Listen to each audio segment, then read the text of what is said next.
Navy says it's charting a new course after a rash of problems. This is a very interesting story because it also has to do with China and how China's Navy is slowly becoming very, very strong. So Navy says it's charting a new course after a rash of problems. This is a Fox News story. Embarrassing photos of rusty ships online have underscored delays in maintaining warships made worse by the pandemic. The Navy's trouble have caused delays and costs of billions of dollars. They come as tensions are growing in South China Sea. Russia's Navy is emboldened. Iranian speedboats are harassing vessels in the Persian Gulf. The Navy fleet currently falls shy of 300 ships despite a stated goal of 355 ships. The Chinese fleet now outnumbers the U.S. Navy. Let me say that one more time. The Chinese fleet officially outnumbers the U.S. Navy. And the most expensive ship in the Navy history, meanwhile, is the newest aircraft carrier, the USS Gerald Ford.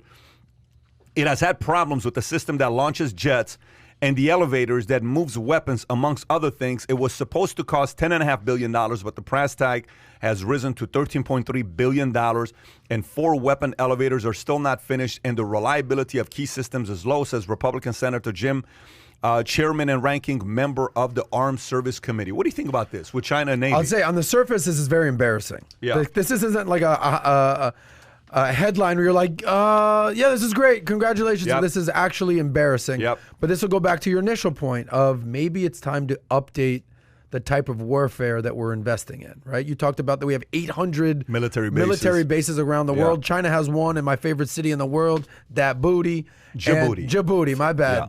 And just maybe it's time for us to take a step back and realize, all right, maybe we don't need all this. Maybe we need to reinvest and allocate that money into something a little more modern rather than your typical traditional assets. So maybe this is a pause and reset for the U.S. Navy, just maybe. You know, the one thing that steps out for me that scares me a little bit, you know, usually I want to get too caught up because, you know, they have 1 billion people. They're going to have more military members than we do, just sheer numbers. But is it whatever's going on off the coast of Japan and in that area where that's a very, very volatile area with the islands that they're going to be eventually tussling over? That's South China Sea. Yeah, everybody has to take that very, very seriously. So if you're talking about the Chinese Navy, I immediately go to that. And there's a legitimate threat there. So, you know, is it going to be a submarine battle? Is it going to be 2 warships going at it? Probably not. You know, the war will be fought differently, but that's an area that kind of scares me. So if you're talking about the Navy and their dominance and the importance that China's putting into it, I think of that region because we can't agree on anything. We just fight amongst ourselves in this country. China knows exactly who their enemy is every single day. I agree. As being an Army guy, do you have any thoughts on the Navy? Or I think I look at China as being so strategic that I ask myself, what is China doing investing in the Navy? Like, why are they having so many fleets? What for? Is it because, you know, the surrounding nations? Is it because of, in case something happens at Suez Canal? Is it because U.S. has ships out there and they're not comfortable about it? Is it what's their motive? Why ships? So because, you know, when you're say you're playing a video game, and so one guy, and you know how you go out there and you're playing one of those race games, right? And it says, you have this much money. Do you want to invest it into a nicer car, into turbo, into a better suspension, into better tires, into better whatever, right? So you buy turbo, and all of a sudden a guy comes in who's a 10-time champion, whatever, and he buys wheels. You're like, why wheels? Well, he's buying wheels for a reason, because wheels, if you get better, let's just say tires, it's going to stick better, so you're going to have better handling, while you may have turbo and you may crash, but I'm going to have better in the turns. So there's a reason why he's picking. So I'm trying to see, why is China investing so much money in their Navy? If they're doing it, there's got to be a reason. They're very methodical in what they do. They don't just invest into anything. Look at the military base. They have 1 foreign military base around the world. What for? They're sitting there saying, we can use that money for military base better by doing it in a different way. So if they're putting it into Navy and U.S. is sitting there following behind China, there's got to be something they have to be concerned about. Let me ask you a question. Yeah. Obviously, we talk about China a lot on the show. I mean, this is something we talk about and everything that's going on. And, hey, you better watch out. Hey, you better watch out. China's doing this. China's beating us in this. Better watch out. Freaking China. In your opinion, what's China's Achilles heel at this point? What are they not seeing? What are they slipping on that? You want me to give you my... your opinion. If the world unites, China's in trouble.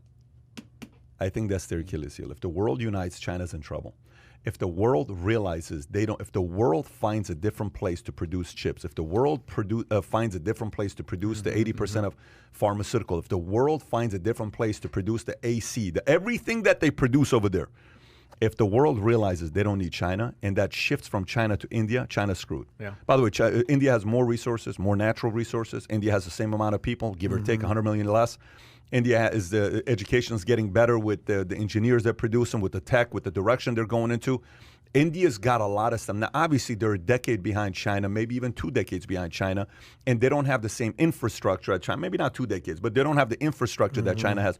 But if all of a sudden the world gets behind India instead of getting behind China, I don't think China's going to be happy. I think secretly, China's afraid of the world uniting, and China's afraid of the world leaning and giving the business to India instead of giving it to China. I don't think they like that. Yeah, I agree with you. I think the threat for China is within, and it's all about the economy. And China is ahead of India right now because they stole all our secrets. I mean, that was part of their strategy. They look at what we do and they copy it. I think we could help India close that gap pretty quickly. Like if we collaborated with them with our best and brightest, and help them advance technology, with everything that they're doing.